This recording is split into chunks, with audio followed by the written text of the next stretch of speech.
Barstool Pick'em Special NFL Divisional Round Playoff Edition. We are going to do all 4 games. We will pick all 4 spreads. We'll also pick the over-unders. Let's hop right in. Yeah, you saw that? I just threw that on you. Yeah, I didn't know that it was an automatic over-under type thing. Yep. We're going to save the Patriots-Ravens for last so that Dave can talk about whatever he wants to talk about there. So we're going to start with the night game on Saturday. The Panthers at the Seahawks. Seahawks are plus 11. Over-under is 40. Yeah, I love the Seahawks. The Panthers stink. No, they do. That wasn't like a punchline. That's like the Panthers. I mean, that whole AFC South. The fact that people are like, oh, watch out for the Panthers. No, the Panthers are horrible. The only reason they're in the playoffs is because they're in that division. They played basically an inept team that was arguably the worst playoff game in the history of the NFL. Seahawks at home they're going to roll them. I don't care if they only play the fourth quarter. If they don't show up till the fourth, this is a blowout. Logo out. I'm kind of torn on this game because if you've seen the Panthers and the Seahawks play in the last 3 years, they play close. They've played 3 close games. They all have been in Carolina, though, and that's kind of the rub here. So, what we have right now going on is the cleaning people are here. Hank is here. Renee is in Paris. And my dog is, yeah, that's right. Manhunting? Yeah, she jumped on a plane and went manhunting yesterday. So it's literally chaos. And Stella just is barking. So having said that, I will take Seattle still over, because there's going to be a lot of Seattle playoff plays. I'm taking the over as well. I'm going with Seattle. I've gone back and forth on this game because I do think the Panthers are a little bit better than people give them credit for, but not. It's still in Seattle, and that's if home field, classic betting, home field's always worth 3. What would you say Seattle's home field's worth? It's got to be worth at least like 5 or 6. Yeah, it is. But the bigger thing here is if they fall behind, right? And Cam Newton, by the way, Cam Newton is infuriating to me. Like, I have a hard time watching Cam Newton without getting really agitated. I just hate how he celebrates everything, even when he stinks. Like, somebody else runs for a touchdown. Why does he have to go to the back of the end zone and start pointing at people and do his Superman shit? That drives me nuts.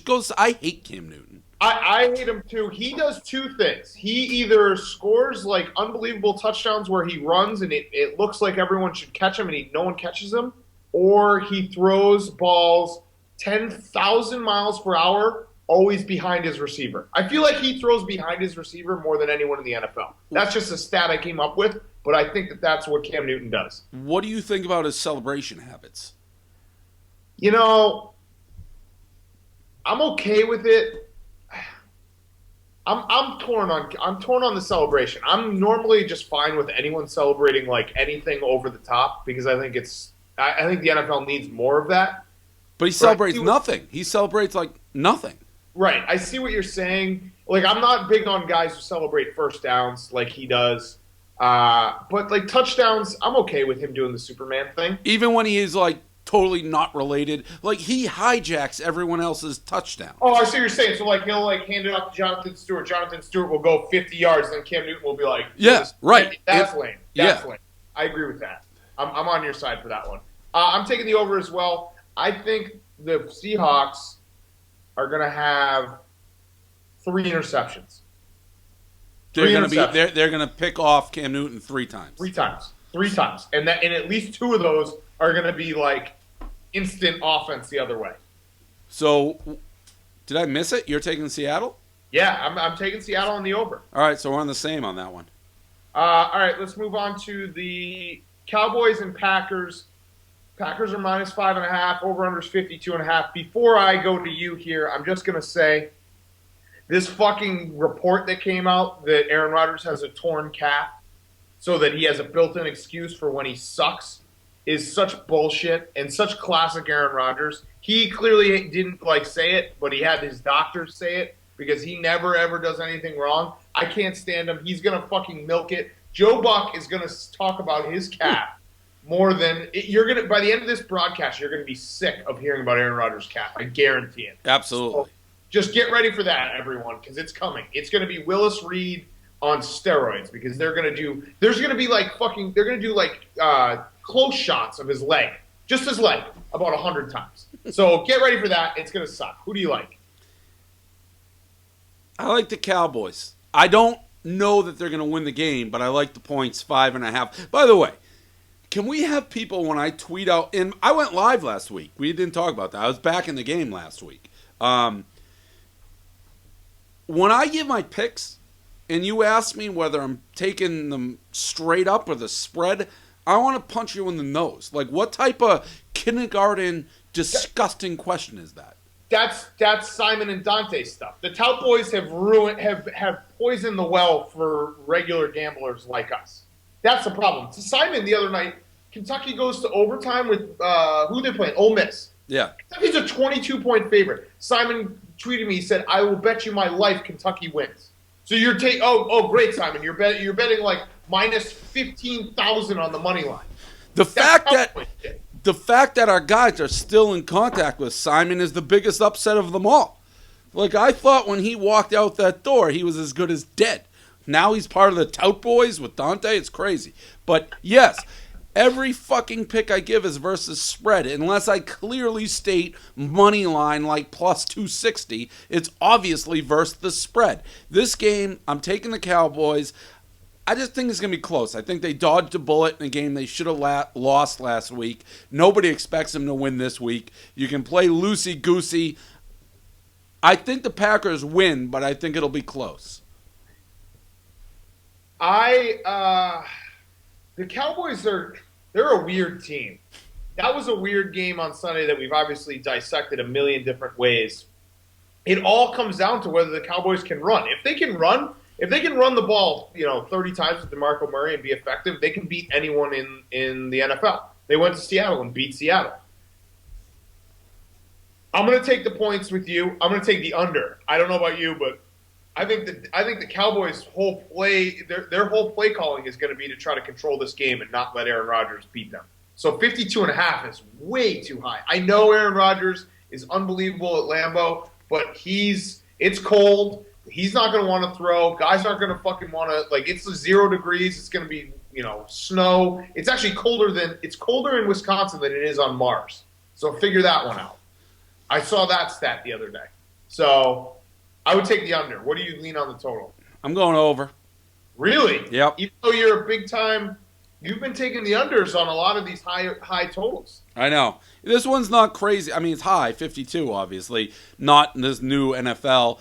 I just think that there's going to be points. And I think once somebody starts with points, I think everyone's just going to start throwing the ball around the barn. And I don't think either defense is that great. I could see, and once you make Romo start throwing, he's going to throw, just like you said in the Seattle-Carolina game, he may throw up some quick turnarounds, quick interceptions into touchdowns. I don't know. I think this game kind of gets crazy. See, here's how I think this one's going to go, and it's going to be a heartbreaker for the overbackers. It's going to be 17-14 at half, or maybe even 20-14 at half. So you're at 34 points. Then there's going to start the third quarter, and one of these teams is going to go on one of those 9-minute, 14-play drives, and then all of a sudden it's the fourth quarter, and you've only gotten 3 points in the second half. That started the I think it was the helmet. One of the Patriots losses to the Giants in the Super Bowl, I had the over, and the Giants drove 9 minutes for 3 points to start the game. I was like, forget about it. Right, and that's it. You're done. You when you take an over that's over 52.5, you can't. If you go 9 minutes with 3 points, you're done. Yep. All right, going to the afternoon game on that Sunday. Colts Broncos -7. Over under is 54. Peyton he looks like a shell of himself. But the Colts on the road, I don't know how you can trust them. Who do you like in this one? I know who I like. I was just debating the over in my head. I don't like that total at all. I like the Broncos. I think we talked about this before. The Colts throw out that last game versus the Bengals because the Bengals didn't have their two guys. The Bengals are the Bengals. The Bengals are horrible. You have to fire Marvin Lewis. You just have to. The Colts are terrible. The Colts are, people who are saying the Colts are like good or blah, blah, blah. No, they're not. Luck is very good, but they're terrible. They lost some games like 100-0 this year. They're going to get their doors blown off this week. If you took, and now obviously you can play this game for any team, but actually no, for the remaining teams, I think that if you did a replacement quarterback, you would be okay. If you took Andrew Luck off the Colts, they'd win like 4 games. Agreed.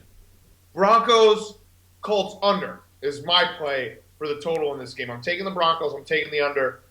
The Broncos, if you've watched them the last 8 weeks, they've just been trying to run the ball nonstop because they know. Have you seen Peyton Manning? He looks like he's 100 years old. He has nothing left. Feilberg does not wear weight well. Like, he's got to stop going to the gym. I saw him in the back, and he doesn't look right. But here's what I'm worried about this game.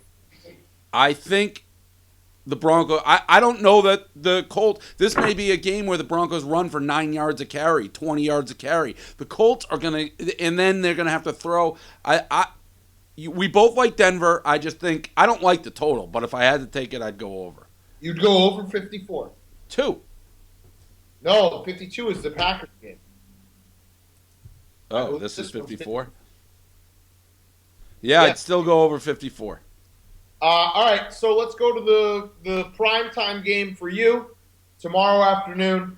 Ravens-Patriots. Patriots are 7-point favorites. The over-under is 48.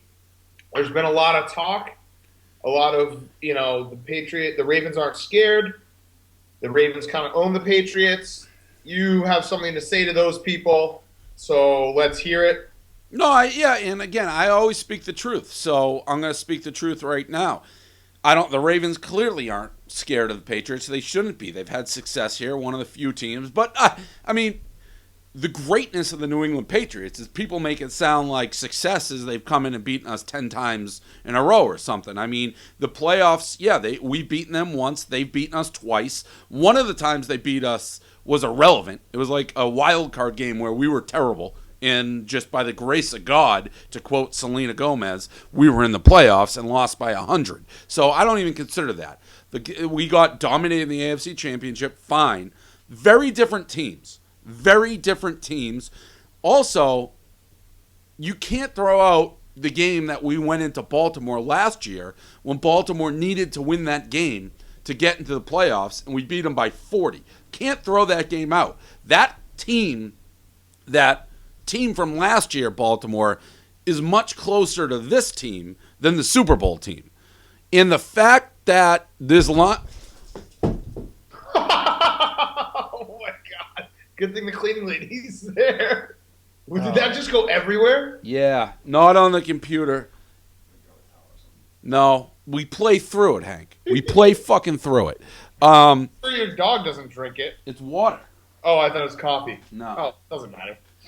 That's the super big mug, though. That's not good. But the fact that this thing's around 7 makes me actually more confident. The fact that I'm actually a little bit nervous about it makes me more confident. Whenever I think the Patriots may struggle, they don't. I didn't think there was any way they'd lose the AFC title game when they did. So I'm actually reversing, starting to feel good.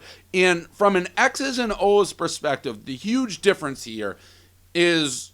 our defense is better than their defense this year. In the past years, their defense was better than ours. It's not. This year, our defense is better, and that's going to be the difference. I think I said it on the rundown yesterday. There's stats on Darrelle Revis versus Flacco. I don't think Flacco's ever completed a pass on him, ever, in like his whole career. So I like where we're at.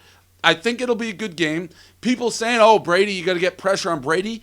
I hate when people say that. That's every fucking quarterback who's not that mobile. Obviously, they're going to get pressure on him. Obviously, they're going to sack him a couple times. That's a given.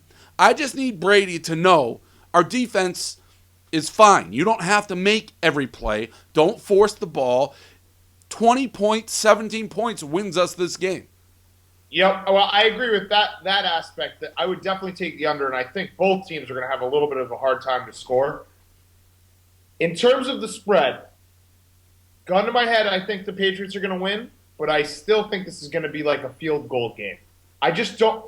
I just think that you get to a point where you have two teams, and I know, and I agree with you. You can't bring up a playoff game from 2009 when the first play of the game was like a 80-yard Ray Rice run. That's the most irrelevant thing of all time. The guy's out of the league. And the Patriots are terrible. Like, they weren't good that whole year. But I do think that this is one of those games where both teams are there. These are the two best teams in the AFC, in my opinion. And these are the two teams that whenever they get together, they're going to play, like the Ravens are going to play tough, and they aren't scared of the Patriots, which does matter. Because if the Patriots go up 10-0, the Ravens aren't going to like just roll over. And I think that if you had the Colts or the Bengals or even maybe the Steelers, those kind of teams, they would just roll over. Whereas the Ravens, they'll stay in this one. And Joe Flacco, I'm done doubting Joe Flacco. Yeah, the only thing I'm going to say about that is at some point you are what you are. And it's almost like when the Patriots lost that game, people just, the first one of the Ravens where they got blown out, people are like, oh, it's the playoffs. They'll kick it in. The Patriots do that. The Ravens have stunk pretty much the entire year, with the exception of last week versus, I think, an overrated Steelers team. I don't think you turn it on in one week. I mean, they almost lost to fucking, who did they? Cleveland end the year with like the quarterback from South Carolina. If San Diego doesn't puke, they're not in the playoffs. The week before, the Texans stink. They got crushed by the Texans. Those are games they needed to win. I don't know. Past years, that hasn't been the Ravens down the stretch. So, the year they won the Super Bowl, remember, they weren't that good. They were a wild card team. Yeah, but I don't. They lost 3 in a row at one point in that season. They weren't that good of a team. People didn't think they needed that Hail Mary in Denver to and that's the kind of shit that Joe Flacco does now. That Hail Mary in Denver, like that was a joke. And that's like at some point a team just has that like that horseshoe. And like I said, I still think that the Patriots are going to win this game. But I just think that there's going to be a couple Ravens horseshoe plays that are going to come into play, and it's going to keep it within the number. They will get pressure on Brady, too, because the Ravens secondary is going to get torched if they don't get pressure on Brady.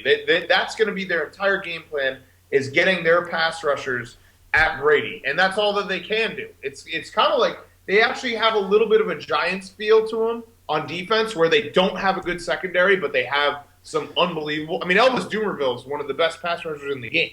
Yeah, no, they're good, but and I'm just going to keep throwing things out, though, from the gambling. I haven't heard anybody say they like the Patriots minus the points. Nobody.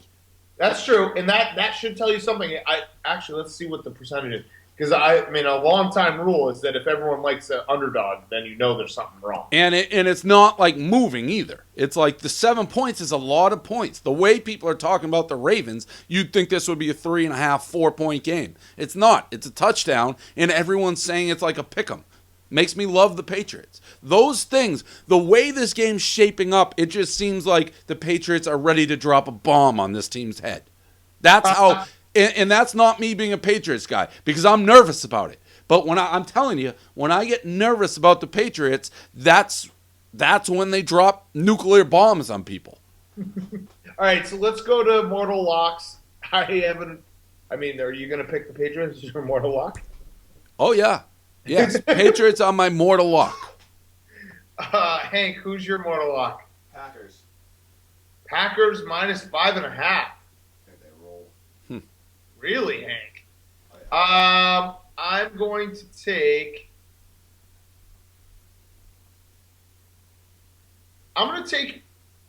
You want to go Mortal Lock off? It's 2-1 right now. Yes, 2-1 me. Yeah, I'll go Mortal Lock off. Okay, I'll take the Ravens plus the 7. Also, side note, just to add, tomorrow's one of those once-in-a-lifetime days for me. That horse Roman Approval, who came in last time, he's running. Now, I only own 20% of them. Smoke Show is running in the middle of the Patriots game. Oh my God. 7 o'clock he's running, and then I got the Patriots. Renee's in France capturing terrorists. It's just going to be popcorn, pizza, Chinese, my dog doing 3 poops, and out. Those days, though, do those days make you a little nervous? Because those days, like, flash forward to 8 o'clock tomorrow night, you could be just a broken man. If things don't go your way, that could be, like, putting that much into one day always scares me. Or I could be top of the world. I'm trying to think. The race is the smoke show race, which is the bigger one for me. I think is 7:20. So I'm trying to think what I'm going to do if it's like first and goal with the game on the line. You need 2 TVs. Go buy a second TV. Yeah. You should have 2 TVs anyway. That's crazy. All about the 2 TV line. Yeah, I'd have to do it in this office. I would get overruled pretty quick for the anywhere else in the house. All right, we're gonna do a 15-minute pick 'em on Monday, so look for that. We'll do the national championship. We'll do some props. We'll do all that garbage. I think we both agree we're gonna take Ohio State. That line makes no sense. That line makes 0 sense. So on Monday, look for that. We'll probably post it before the rundown. Other than that, good luck on Saturday. Good luck tomorrow. I mean, Barstool could be. We could have an emergency fire sale of T-shirts tomorrow night. Yeah, be on the lookout. Although I feel good. I really feel good about. I don't know about the horses, but I feel good about these Patriots. Are you back to live bullets? Yeah, I said that. I bet last week, dead even. I can't win because here is my thing. I went 4-1. I started New Year's Day 4-1. But I took Florida State, so it's not really 4-1. I went 4-1 versus the spread, but I took Florida State money line, and then I did not take Ohio State money line, so I fucked myself there. And then I just started going out of control, like I had East Carolina, and I had the over in that game. That was the perfect game to end my bowl season because I got my ass handed to me, and that game was the most frustrating game to watch. Yeah, it was. Unbelievable. They turned the ball over 70 times in the red zone. And who else was inside the 5 like 100 times and got no points? Maybe it was that game. But anyways, every game I had opinion on, I won, but I was like even. That's the worst. Because I'm a freight train. That's what people don't get. Once I turn it on, I stopped at the end of the week, so I have no balance this week. I just start betting everything, like literally everything. I know. Second half, college. I've been doing too much college basketball. I think I'm actually going to go retire for the month of February, so look out for that. All right, we'll see everyone on Monday when we do the pick 'em for the national championship. All right.